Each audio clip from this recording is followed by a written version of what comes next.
Hello friends, आपके अपने channel Jaiswal virtual classes में एक बार फिर आपका बहुत बहुत स्वागत है।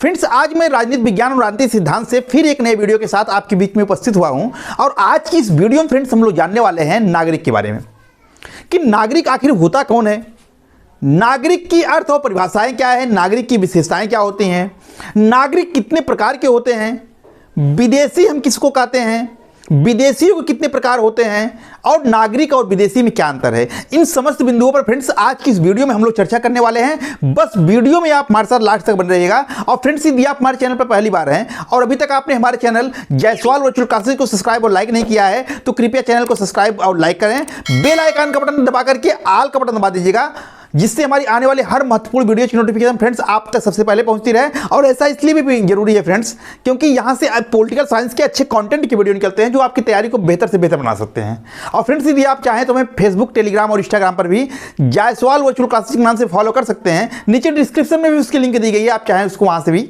देख सकते हैं। तो आइए फ्रेंड्स, बिना देरी के वीडियो को शुरू करते हैं।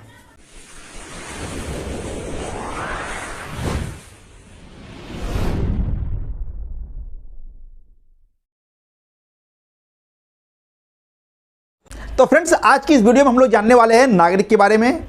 नागरिकता से पहले यह क्लास लगाया गया है कि नागरिकता को समझने से पहले आपको ये समझना जरूरी है कि नागरिक वास्तव में होता क्या है। जब आप नागरिक को अच्छे समझे रहेंगे तो नागरिकता आपको अच्छे समझ में आएगी, बेटर ढंग से कॉन्सेप्ट आपका क्लियर होगा। तो देखिए फ्रेंड्स, नागरिक को हम अंग्रेजी में सिटीजन कहते हैं। क्या कहते हैं? सिटीजन। और सिटीजन का मतलब क्या होता है? नागरिक। ये तो आप समझ ही रहे हो। अगर नागरिक का हम शाब्दिक अर्थ निकालें कि नागरिक मतलब होता क्या है तो उत्तर होगा नगर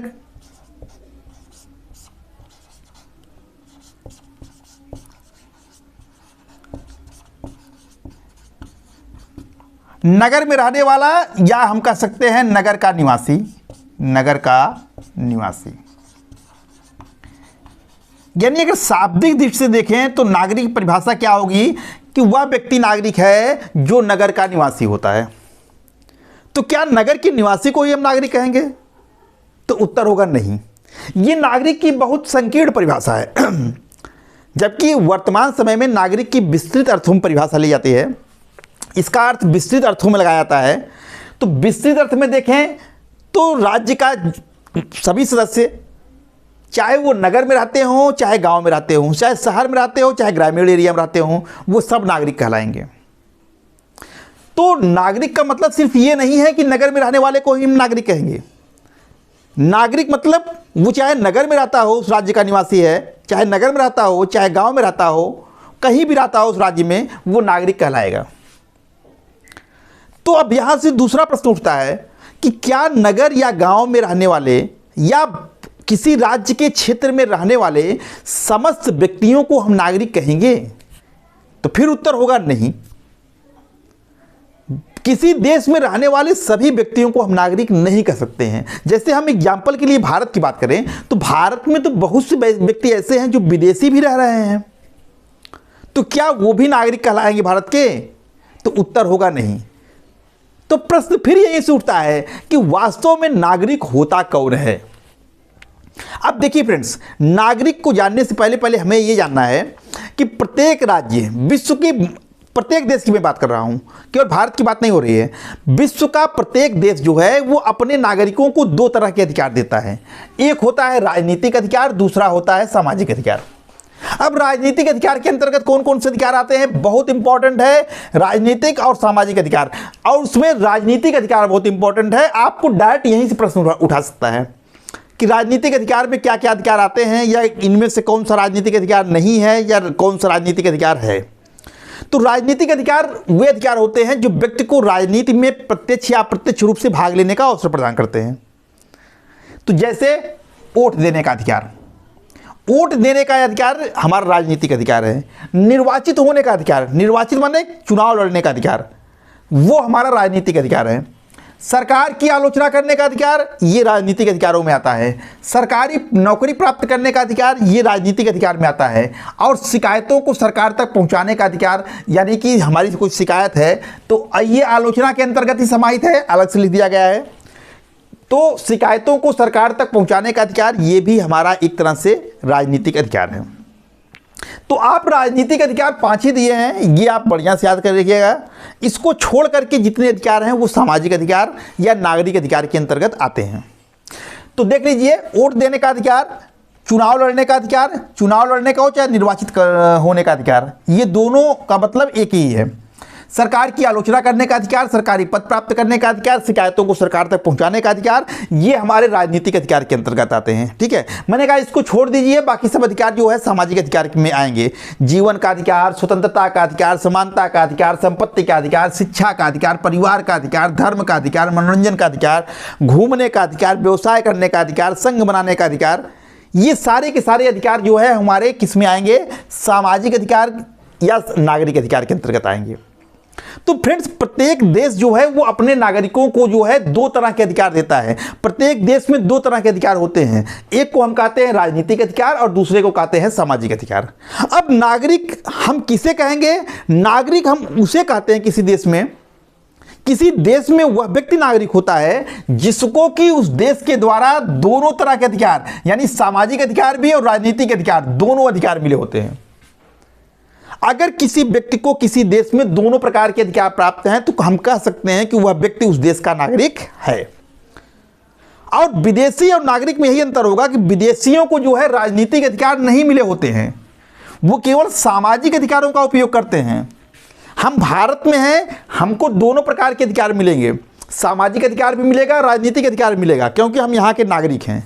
लेकिन हम जब किसी दूसरे देश में पहुँच गए, हम पहुंच गए अमेरिका में, तो वहां पर हमको राजनीतिक अधिकार नहीं मिलेंगे। हम वहां चुनाव नहीं लड़ सकते हैं, हम वहां जो है वोट नहीं दे सकते हैं, हम वहां की सरकार की आलोचना नहीं कर सकते हैं, ये हमारे अधिकार में नहीं है।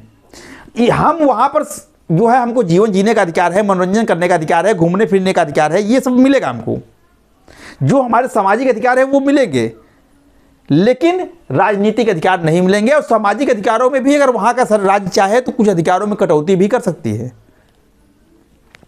तो कहने का मतलब यह है कि नागरिक हम किसको कहेंगे? तो यहां लिखा है कि किसी राज्य में नागरिक वह व्यक्ति होता है जिसे राज्य द्वारा प्रदत्त सामाजिक को हम नागरिक भी कह सकते हैं, सामाजिक और राजनीतिक दोनों प्रकार के अधिकार प्राप्त होते हैं।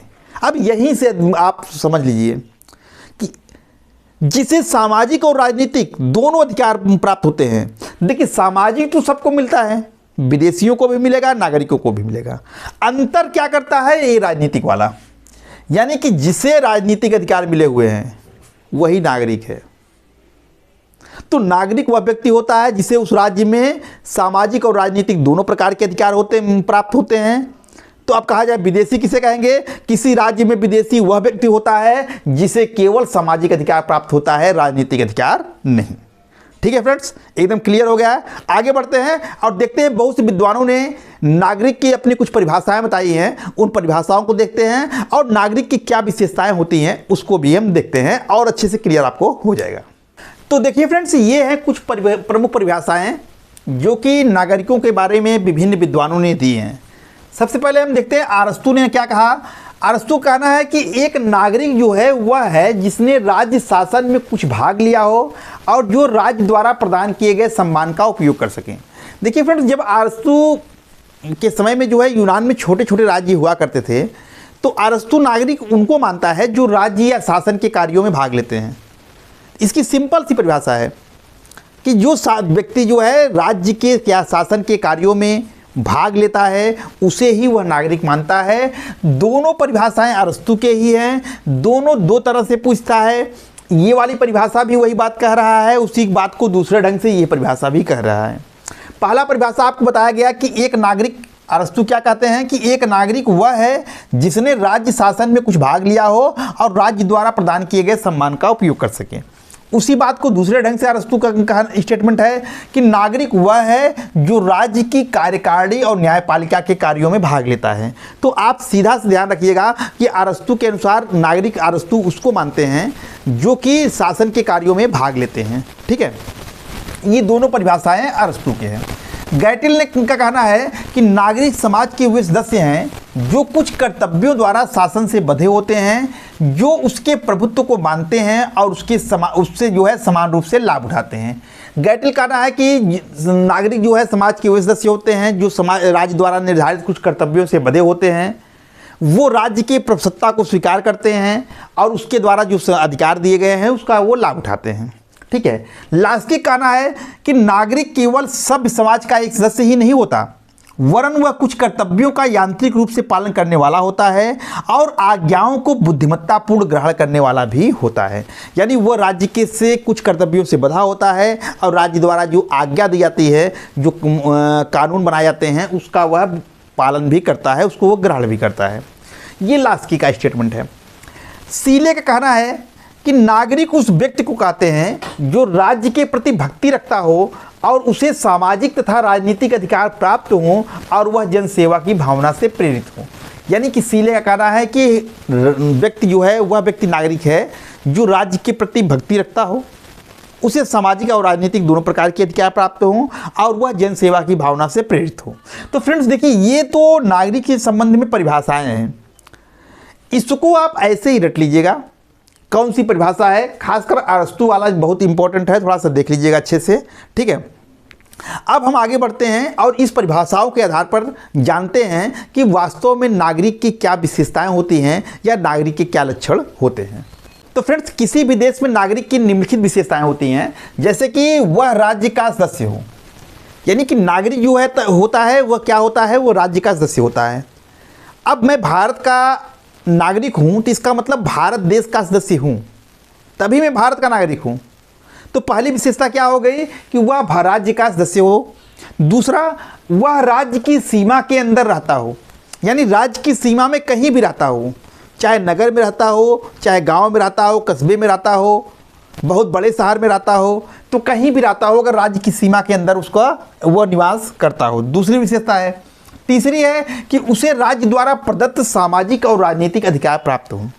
राज्य ने अपने नागरिकों को जितने भी अधिकार दिए हैं, जितने भी सामाजिक और जितने भी राजनीतिक अधिकार दिए हैं, वो समस्त अधिकारों का वह व्यक्ति जो है उपयोग करता हो, तब जाके हम उसको नागरिक मानेंगे। चौथा है, वह राज्य की संप्रभुता को स्वीकार करता हो और राज्य के प्रति पूर्ण निष्ठा और भक्ति रखता हो। यानी किसी देश का यदि नागरिक है तो वह उस देश के प्रति सम्मान रखता हो, उस देश की संप्रभुता को स्वीकार करता हो, उस देश के प्रति भक्ति रखता हो। अगर भारत में कोई रहने वाला व्यक्ति है तो उसकी निष्ठा जो है किसके प्रति होगी, भारत देश के प्रति होगी। वो भारत के झंडे को सम्मान करेगा, भारत देश की एकता और अखंडता को बनाए रखने का प्रयास करेगा। अब कोई व्यक्ति भारत में रह करके अगर किसी पड़ोसी देश के प्रति भक्ति रखे, पाकिस्तान के प्रति भक्ति रखे, तो यह देशद्रोह में आ जाएगा, तो वो भारत का नागरिक नहीं रहेगा, क्योंकि उसकी भक्ति ही नहीं है, उसकी निष्ठा ही देश के साथ नहीं है, और जिसकी निष्ठा देश के साथ नहीं होती है वो नागरिक हो ही नहीं सकता है। तो नागरिक की एक विशेषता होती है कि नागरिक वह व्यक्ति होता है जिसकी निष्ठा, जिसकी भक्ति उस देश के साथ होती है, जो उस देश की संप्रभुता को स्वीकार करता हो, तो वो नागरिक कहलाता है। तो ये चार विशेषताएं जो है प्रमुख रूप से जो है नागरिक की होती हैं। अब आगे बढ़ते हैं, देखते हैं कि नागरिकों के प्रकार। किसी देश में फ्रेंड्स चार तरह के नागरिक होते हैं, यानी जो व्यक्ति उस देश के नागरिक होते हैं उनको चार कैटेगरी में बांटा गया है, यानी नागरिकों के चार प्रकार होते हैं। पहला है फ्रेंड्स कि अल्पवयस्क नागरिक।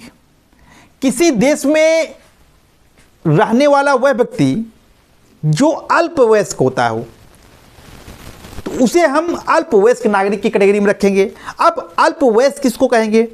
हर देश में हर देश में वयस्क होने के लिए एक उम्र रखी गई है। जैसे भारत में वयस्कता की उम्र कितनी है? 18 वर्ष। यानी भारत में प्रत्येक व्यक्ति जो 18 साल का हो गया हो या इसके ऊपर की उम्र का हो उसे हम वयस्क नागरिक मानते हैं। इसी तरह विश्व के हर देश में है, कहीं 23 साल है, कहीं 21 साल है, वयस्कता की उम्र सब जगह रखी गई है।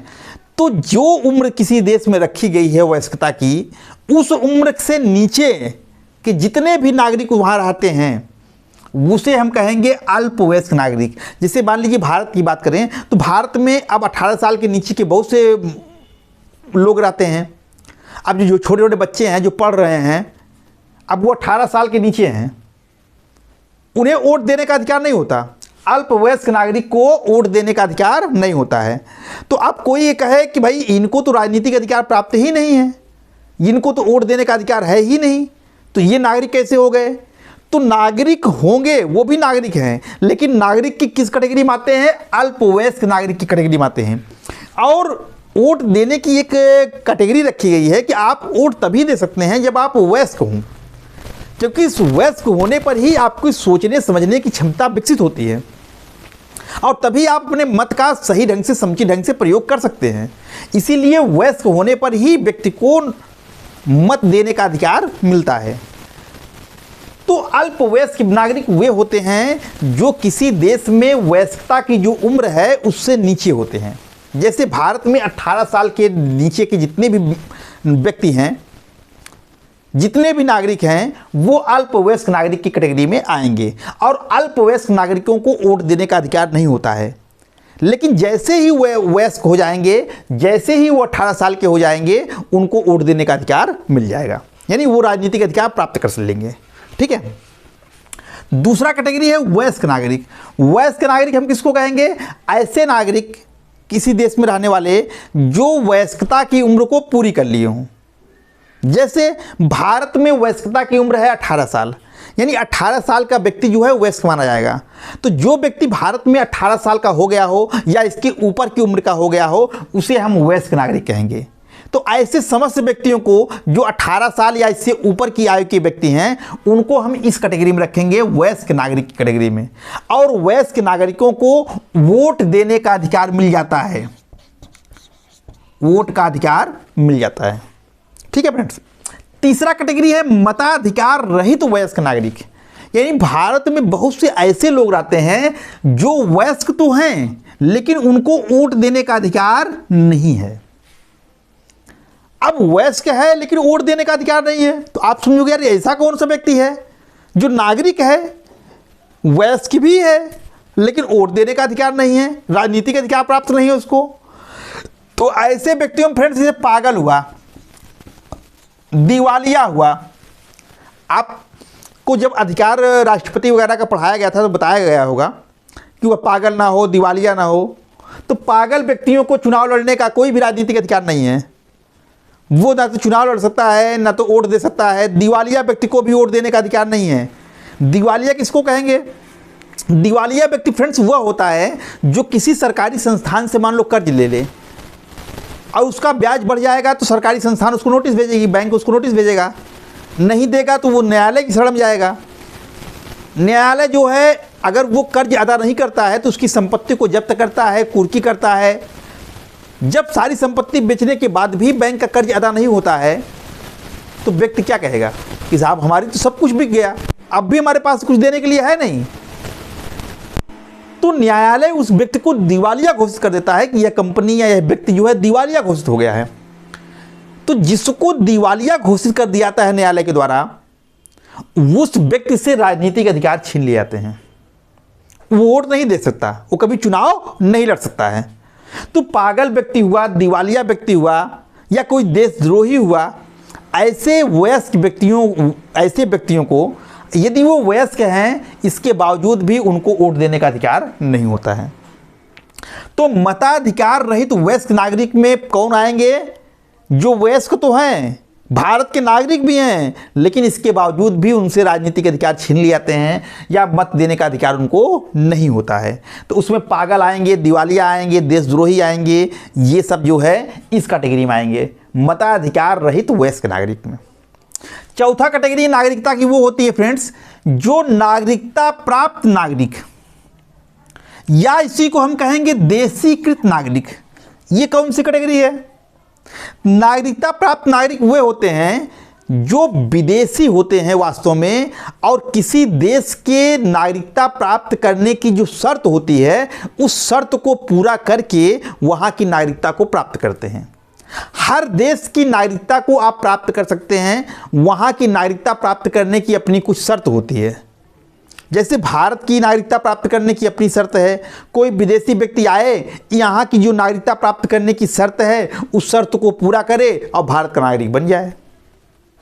तो ऐसे व्यक्तियों को, ऐसे विदेशी व्यक्तियों को जो कि किसी देश में वहाँ नागरिकता प्राप्त करने की जो शर्त है, उस शर्त को पूरा करने के बाद नागरिक बनते हैं, उसे हम कहते हैं नागरिकता प्राप्त नागरिक या देशीकृत नागरिक।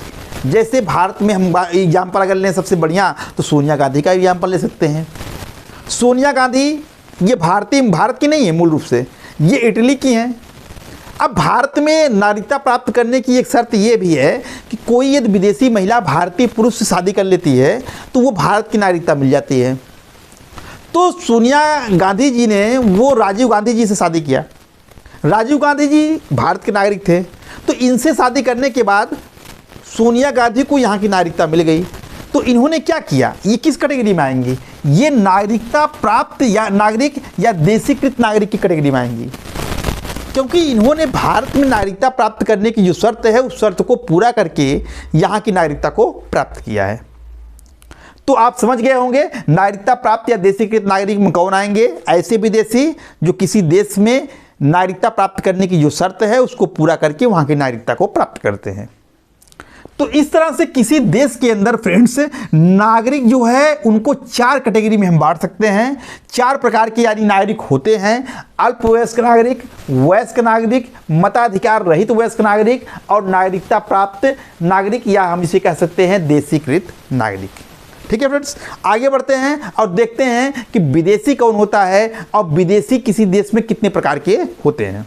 अब देखिए फ्रेंड्स, किसी देश में विदेशी वह व्यक्ति होता है जो वहाँ का अस्थायी निवासी होता है तथा जिसे उस देश में केवल सामाजिक अधिकार प्राप्त होते हैं लेकिन राजनीतिक अधिकार प्राप्त नहीं होते हैं। आपको पहले ही बताया गया ये बात कि विदेशी क्या होता है, किसी देश का अस्थायी निवासी होता है, यानी स्थायी रूप से नहीं रहेगा, एक दिन उसको छोड़ करके अपने देश जाना होगा।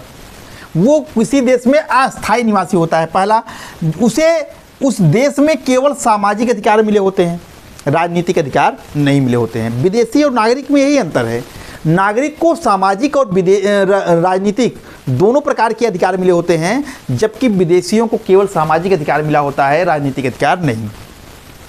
मैं भारत का नागरिक हूँ, दोनों प्रकार के अधिकारों का यहाँ पर उपयोग करूँगा, लेकिन जब मैं विदेश में जाऊँगा तो वहाँ मैं राजनीतिक अधिकारों का उपयोग नहीं कर पाऊँगा, केवल वहाँ हमको सामाजिक अधिकार मिले होते हैं, राजनीतिक अधिकार नहीं। तो किसी देश में विदेशी वह व्यक्ति होता है, वही चीज़ यहाँ लिखा गया है, जो वहाँ का अस्थायी निवासी होता है तथा जिसे उस देश में केवल सामाजिक अधिकार प्राप्त होते हैं लेकिन राजनीतिक अधिकार प्राप्त नहीं होते हैं। अब देखिए विदेशी के प्रकार, किसी देश में विदेशी कितने प्रकार के होते हैं, तो विदेशी किसी देश में 3 तरह के होते हैं। एक होता है स्थायी विदेशी। स्थायी विदेशी वो होता है फ्रेंड्स जो अपना देश छोड़ करके किसी देश में आकर के स्थायी रूप से बस गया हो। अब इसमें 2 तरह के लोग होते हैं, एक तो वो होते हैं जो अस्थायी रूप से बस गए हैं किसी देश में आकर के, अपना घर द्वार छोड़ करके, अपना देश छोड़ करके, और वहाँ पर नागरिकता प्राप्त करने की जो शर्त है उस शर्त को पूरा कर लिए और वहाँ के नागरिक बन गए, जिसको कि हम देशीकृत नागरिक कहते हैं। जो कैटेगरी नागरिकता की बताई गई थी, चौथी कैटेगरी, तब ये उसमें आ जाएंगे। अस्थायी रूप से ये विदेशी हैं लेकिन अब देश की नागरिकता प्राप्त कर लिए और यहाँ रहने लगे। दूसरा, बहुत से देशों में बहुत से विदेशी ऐसे हैं जो सैकड़ों वर्षों से रह रहे हैं लेकिन वहाँ की नागरिकता उनको मिली नहीं है। अब ये सैकड़ों वर्षों से रहने के कारण इनको अस्थायी विदेशी कैटेगरी में रख दिया गया। जैसे दक्षिण अफ्रीका है, श्रीलंका है, यहाँ पर ऐसे बहुत से लोग हैं जो विदेशों से आके बसे हुए हैं, सैकड़ों सालों से वहाँ रह रहे हैं, एक आध पुश्त उनकी मतलब एक आध पीढ़ी उनकी ख़त्म भी हो गई है, लेकिन अभी तक वहाँ की नागरिकता वो प्राप्त नहीं कर पाए हैं। तो ऐसे कैटेगरी में वे लोग आएंगे अस्थायी विदेशी में कि जो कि काफ़ी दिनों से रह रहे हैं लेकिन अभी नागरिकता प्राप्त नहीं किए हैं। ठीक है। दूसरा है अस्थायी विदेशी या विदेशी पर्यटक। अस्थायी विदेशी में वे आते हैं विदेशी जो कुछ काम से किसी दूसरे देश में जाते हैं और काम पूरा करने के बाद चले आते हैं। जैसे कोई घूमने के लिए गया, मैं अफ्रीका जो है चला जाऊँ घूमने के लिए, 15 दिन 20 दिन महीना वहाँ घूमूँ, इसके बाद चला आऊँ, तो मैं वहाँ क्या हूँ, अस्थायी विदेशी। या व्यापार करने के उद्देश्य से कोई अमेरिका से भारत आ गया, यहाँ कुछ दिन अपना बिजनेस वगैरह किया, डील किया, फिर चला गया अपना, तो ऐसे विदेशी जो कुछ दिनों के लिए, कुछ महीनों के लिए किसी दूसरे देश में जाते हैं, रहते हैं और फिर अपने मूल देश में वापस लौट जाते हैं, तो उन्हें हम कहते हैं अस्थायी विदेशी या विदेशी पर्यटक। तीसरा होता है राजदूत। राजदूत क्या होते हैं? हर देश में फ्रेंड्स दूसरे देशों के दूतावास होते हैं। जैसे भारत अपने दूतावास जो है विश्व के जहाँ जहाँ जिन जिन देशों के साथ भारत के संबंध होंगे, हर देश में भारत का अपना दूतावास होगा। दूतावास क्या होता है? भारत जो है एक तरह से अपना ऑफिस खोलता है वहाँ पर, और उस ऑफिस में वो अपने अधिकारियों की नियुक्ति करता है। उस ऑफिस को कहते हैं दूतावास, और दूतावास का जो सबसे बड़ा अधिकारी होता है उसे ही हम कहते हैं राजदूत। ये विदेशी या कोई देश दूसरे देश में अपना दूतावास क्यों खोलता है? दूतावास खोलने का उद्देश्य होता है कि उस देश के साथ उस देश के संबंधों को मजबूत करने का काम जो है ये जो दूतावास होते हैं, ये राजदूत होते हैं, ये करते हैं। जैसे भारत ने अमेरिका में दूतावास खोला है, तो यह जो अमेरिका में दूतावास है वो वहाँ पर भारत के दूतावास वो वहाँ पर अमेरिका के साथ भारत के संबंधों को मजबूत बनाने की दिशा में कार्य करते रहते हैं। उसी तरह से अमेरिका का दूतावास भारत में होगा, वह जो है भारत में रहते हुए अमेरिका के साथ भारत के संबंधों को मजबूत करने या अपना हित साधने का प्रयास करते रहते हैं। तो ऐसा प्रत्येक देश करता है। विश्व के सभी देश प्रत्येक देश में दूतावास खोलते हैं, और दूतावास के सबसे बड़े जो अधिकारी होते हैं उसको हम कहते हैं राजदूत। तो राजदूत भी विदेशी होता है जो दूसरे देश में रह रहा है, लेकिन इसको जो है अन्य विदेशी लोगों की तुलना में ज़्यादा अधिकार प्राप्त होते हैं। तो इस तरह से विदेशियों की 3 कैटेगरी हमारे सामने आती है। एक स्थायी विदेशी जो कि काफ़ी समय से किसी देश में रह रहे हैं, सैकड़ों वर्ष हो गए हैं लेकिन वहाँ की नागरिकता प्राप्त नहीं कर पाए हैं। दूसरा है अस्थायी विदेशी या विदेशी पर्यटक जो घूमने या व्यापार करने के लिए कुछ महीनों के लिए, कुछ दिनों के लिए जाते हैं दूसरे देश में और काम पूरा होने के बाद वापस लौट आते हैं। और तीसरा है राजदूत, जो दूतावास का सबसे बड़ा अधिकारी होता है वो राजदूत कहलाता है। ये भी विदेशी होता है, इसे अन्य विदेशियों की तुलना में सबसे ज़्यादा अधिकार प्राप्त होते हैं। तो ये था फ्रेंड्स विदेशी और विदेशियों के प्रकार। आगे बढ़ते हैं और देखते हैं नागरिक और विदेशी में क्या अंतर होते हैं। तो देखिए फ्रेंड्स, नागरिक और विदेशी में जो है निम्नलिखित अंतर होते हैं। पहला है कि नागरिक जो है राज्य का स्थायी सदस्य होता है, जबकि विदेशी अस्थायी। यानी कि नागरिक जो है किसी राज्य का स्थायी रूप से निवासी होता है, जबकि विदेशी जो है अस्थायी होता है। वो कुछ काम के लिए आता है, अपना काम पूरा करने के बाद अपने मूल देश जो है वो वापस लौट जाता है। ठीक है। दूसरा है कि नागरिक को किसी देश में सामाजिक और राजनीतिक दोनों प्रकार के अधिकार प्राप्त होते हैं, जबकि विदेशी को केवल सामाजिक अधिकार प्राप्त होते हैं, राजनीतिक अधिकार नहीं।